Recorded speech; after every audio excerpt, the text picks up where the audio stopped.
नमस्कार दोस्तों, मैं हूं अर्पित और एक बार फिर से आपका स्वागत है। अदालत के द्वारा बार बार लताड़े जाने और विपक्ष के लगातार बढ़ते दबाव के बीच आखिरकार देश के मुख्य चुनाव आयुक्त ज्ञानेश कुमार ने घुटने टेक दिए हैं और उन्होंने अपने पूर्ववर्ती राजीव कुमार के खिलाफ जांच बिठाने पर सहमति जता दी है। आप देख सकते हैं, नव भारत टाइम्स की रिपोर्ट आपके सामने है। वोटर लिस्ट में गड़बड़ी से लेकर वोटिंग प्रतिशत तक राजनीतिक दलों की शिकायतों को दूर करेगा चुनाव आयोग। ये सभी समस्याएं जो हैं वो राजीव कुमार के कार्यकाल की हैं। विपक्ष लगातार सवाल उठाता रह गया, कभी भी राजीव कुमार ने कोई जवाब नहीं दिया। पूरा कार्यकाल बीत गया, रिटायर तक हो गए, लेकिन जवाब में सिर्फ शायरी सुनाते थे। वहीं हाई कोर्ट की लताड़ पड़ते ही ज्ञानेश कुमार की हालत खराब हो गई है और इन्होंने ऐसा फैसला ले लिया है कि अब इन्हें इस कुर्सी पर नियुक्त करने के लिए सुप्रीम कोर्ट के आदेश को अध्यादेश जारी करके रातों रात पलट देने वाले और विपक्ष के नेता राहुल गांधी की सभी आपत्तियों को खारिज कर देने वाले भाजपा के चाणक्य आप खुद सोच रहे होंगे कि क्या इसी आदमी को इस कुर्सी पर बिठाने के लिए ये सारे पापड़ बेले गए थे, क्योंकि इन्होंने जो फैसला ले लिया है उससे राजीव कुमार तो जेल जाने ही वाले हैं, इसमें कोई शक नहीं है, लेकिन इसकी गाज मोदी सरकार पर भी गिरेगी। लगातार ये बात कही जा रही है कि अब ज्ञानेश कुमार ने निश्चित रूप से बहुत बहुत मुश्किलों में फंसा दिया है राजीव कुमार को और मोदी सरकार को। आप देख सकते हैं, सीईसी ज्ञानेश कुमार की ईमानदारी पर ममता ने उठाया सवाल। ये सब कुछ इस वजह से भी हुआ है कि ज्ञानेश कुमार आखिरकार एक रिटायर्ड आईएएस हैं, केरल के हैं और ये नेता लोग के बीच में टिक नहीं पाए। इतनी मोटी चमड़ी के आदमी नहीं है जितने राजीव कुमार थे।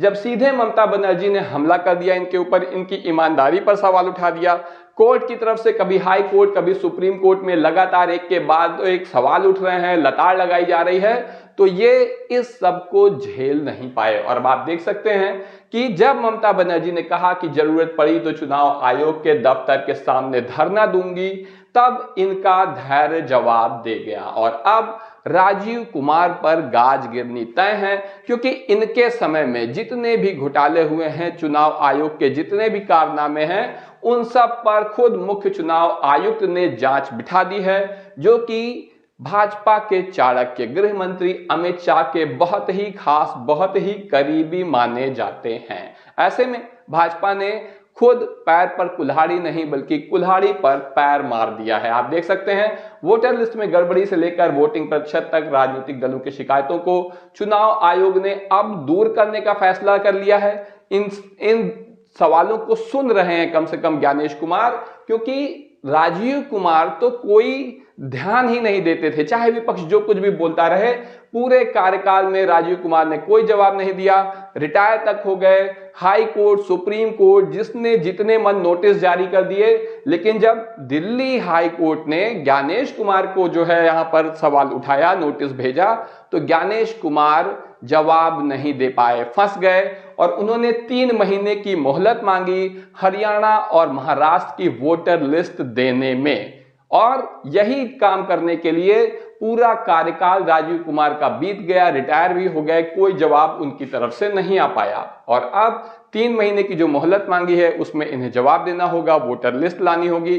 क्योंकि हरियाणा और महाराष्ट्र चुनाव में क्या हुआ है, विधानसभा चुनाव में कैसे भाजपा जीत गई, लोकसभा चुनाव में इन्हीं दोनों जगहों पर जबरदस्त हार खाने के बावजूद, वो आप जानते हैं। तो देश भर में चुनाव अधिकारी होंगे शामिल। ये जो नया ग्रुप बन रहा है, आप देखिए यहां पर फैसला लिया है मुख्य चुनाव आयुक्त ने और सूत्रों का कहना है कि यह मीटिंग इसलिए अहम मानी जा रही है क्योंकि इस मीटिंग में पहली बार केवल देश के तमाम राज्यों के सीईओ यानी चीफ इलेक्टोरल ऑफिसर ही नहीं बुलाए गए हैं, बल्कि वोटर लिस्ट को तैयार करने में अहम योगदान देने वाले ईआरओ यानी इलेक्टोरल रजिस्ट्रेशन ऑफिसर और डीईओ यानी डिस्ट्रिक्ट इलेक्शन ऑफिसरों को भी बुलाया गया है। आपको बता दें कि ममता बनर्जी ने इन्हीं अधिकारियों के खिलाफ आवाज उठाई थी और कहा था कि ये लोग चुनाव आयोग के दफ्तर में बैठकर वोटर लिस्ट में धांधली कर रहे हैं और अगर जरूरत पड़ी तो मैं चुनाव आयोग के दफ्तर के सामने धरना दूंगी।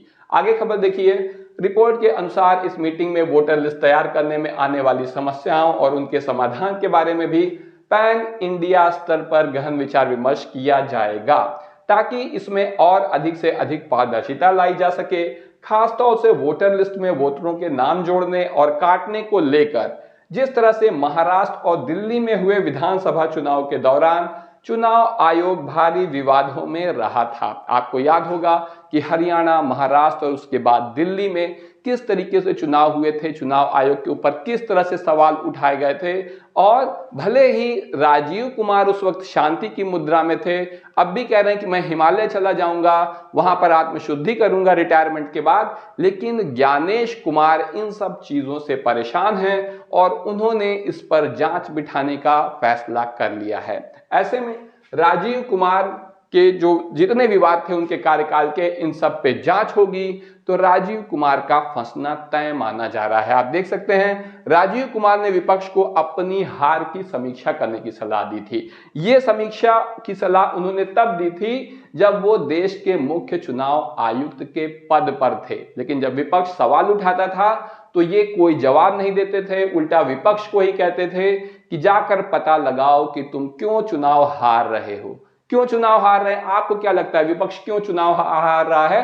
कमेंट करके जरूर बताइए। वहीं ज्ञानेश कुमार ने महाराष्ट्र और दिल्ली चुनाव में विपक्ष की शिकायतों पर जांच का ऐलान कर दिया है, तो अब इस पर जांच होने जा रही है और इससे निश्चित रूप से हैरान हैं वो दो लोग भी जिन्होंने ज्ञानेश कुमार की नियुक्ति इस पद पर की है। निश्चित रूप से उन्हें ऐसी उम्मीद नहीं होगी।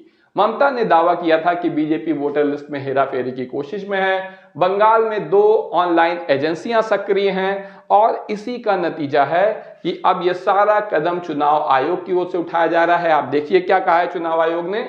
आयोग चाहता है कि भविष्य में फिर इस तरह की कोई समस्या सामने ना आने पाए, इसलिए वोटर लिस्ट अपडेट करते वक्त विभिन्न राजनीतिक पार्टियों और आम लोगों को इसके लिए मैक्सिमम स्तर पर संतुष्ट करने का भी प्लान तैयार करने पर बात की जाएगी। तो जहां राजनीतिक दलों की कोई सुनवाई ही नहीं थी राजीव कुमार के समय में, ज्ञानेश कुमार आम लोगों को भी संतुष्ट करना चाह रहे हैं, ऐसी बात कर रहे हैं कम से कम, जिसमें वोटर लिस्ट से अगर किसी वोटर को जोड़ना है या खास तौर पर काटना है तो उस वोटर को इस बारे में 100% यह पता होना ही चाहिए कि उसका नाम वोटर लिस्ट से काट दिया गया है, फिर वह किसी भी आधार पर काटा गया हो।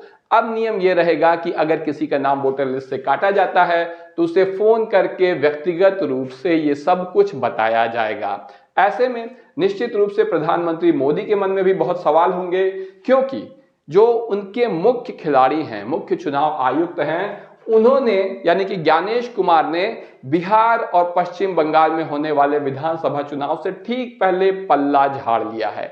भाजपा की इन दोनों ही राज्यों में हालत पतली है। वहीं राजीव कुमार, इनका तो जेल जाना अब लगभग तय माना जा रहा है। इस पूरे मामले में आपकी क्या क्या राय है कमेंट करके जरूर बताइएगा। वीडियो को लाइक करिए, चैनल को सब्सक्राइब करिए और अपने दोस्तों के साथ शेयर करना ना भूलिए। अभी के लिए बस इतना ही, धन्यवाद।